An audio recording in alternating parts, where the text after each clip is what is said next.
saints are always to be adjudged guilty until proven innocent. If you claim you're speaking from another realm or something, or you're in touch, or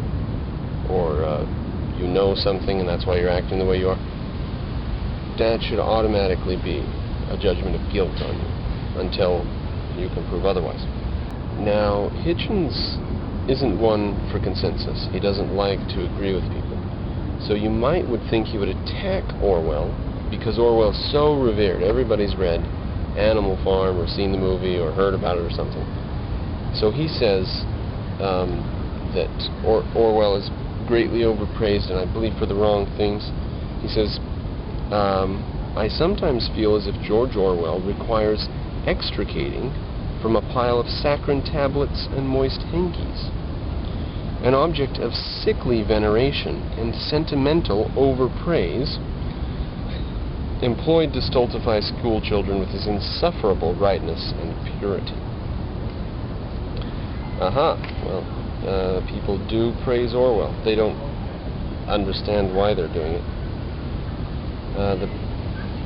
And then a little bit down on a different subject, he says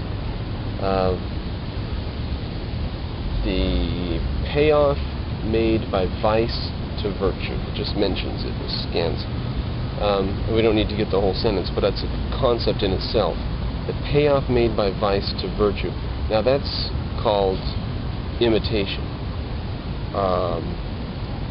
You know, when a virtuous person is imitated by the vicious people, it's not because, I mean, it is a compliment to the virtuous. Why would the vicious want to adopt the ways of the virtuous? You see? If they're opposite and they believe they're right in being opposite. But no, they're very quick to reverse, and that is the compliment paid by vice to virtue, an interesting concept in itself. And also, this is evidence, whatever he was talking about, is evidence of tricks played by an uneasy conscience. I thought that was a good, you'll say those types of things if you're a vicious person and you just have to pay lip service to vice because you couldn't be so dishonest as to not. And tricks played by an uneasy conscience. Now we skip down to page 5.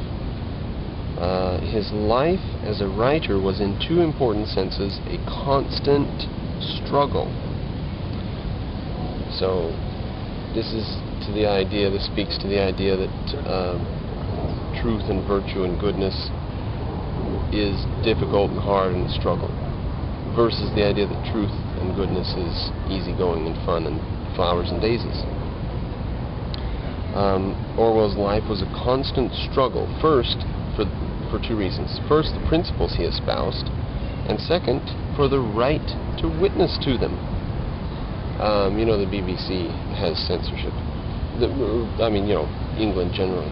And the reason that they started the censorship office was not to curb political, but to curb moral statements. People using foul language and stuff like that in newspapers and print and stuff. So that's how it got started. He would appear never... sit on rocks in Central Park and an ant will crawl on you. He would appear never to have diluted his opinions in the hope of seeing his byline disseminated to the paying customers.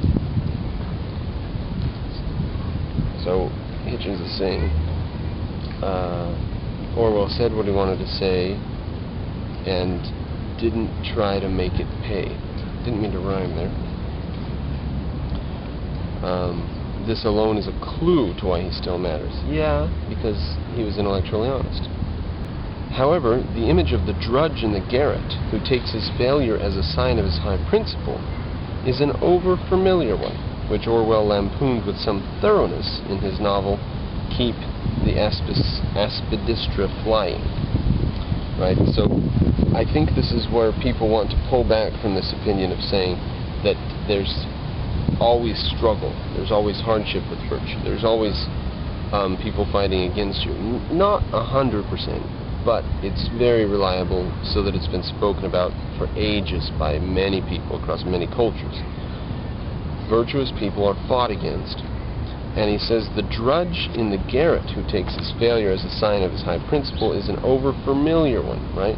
So Orwell, while he was poor, died poor, never was rich, that's not the only way to matter to history. You've got to do a little more than just be poor, a poor drudge in a garret. His importance to the century just past, and therefore his status as a figure in history as well as in literature, derives from the extraordinary salience of the subjects he took on and stayed with and never abandoned, right? Like, who would have known back in the 1950s, when people were reading this 1984 for the first time, who would have known that we would so soon, within 50 years, be faced with the downfall of Western civilization again after the Nazis threatened it, and now we have the Muslims threatening it, and they're doing it with doublespeak. They're doing it with anti-Islamic fascism and stuff like that, you know, Islamophobia. There is no such thing as Islamophobia. There are only people who are aware of how dangerous Islam is. Who would have known we would face it again so soon? And Orwell was talking about that issue back then, a salient point. Now he talks about what Orwell accomplished. He says, to describe a state of affairs as Orwellian is to imply crushing tyranny and fear and conformism, right? Say it's an Orwellian state of affairs. You think of the Concretes of 1984. To describe a piece of writing as Orwellian is to recognize that human resistance to these terrors is unquestionable.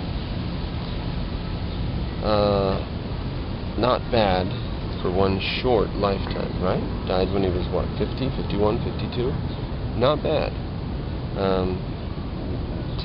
For people to be able to use your name to sum up literature and politics in sweeping generalizations. Now he just mentions inside of parentheses in the middle of his subject, he says, George Bernard Shaw managed to be stupidly lenient about both Stalin and Mussolini. Yeah, he thought that Russia was a good,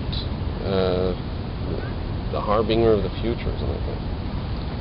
Awful pleasures and temptations of servility. I take that out of the center of a sentence. We don't need the beginning, we don't need the end. It's a concept unto itself. The awful pleasures and temptations of servility, of being servile, of being, well, as Dostoevsky said in Brothers Karamazov, I believe. No, I think it might have been Crime and Punishment. Give people bread and they'll wear chains. Just offer them bread and they'll wear chains. Geez, maybe that was The Idiot, maybe. That's all three of his novels. I don't know which it was in. Skipping down a little bit.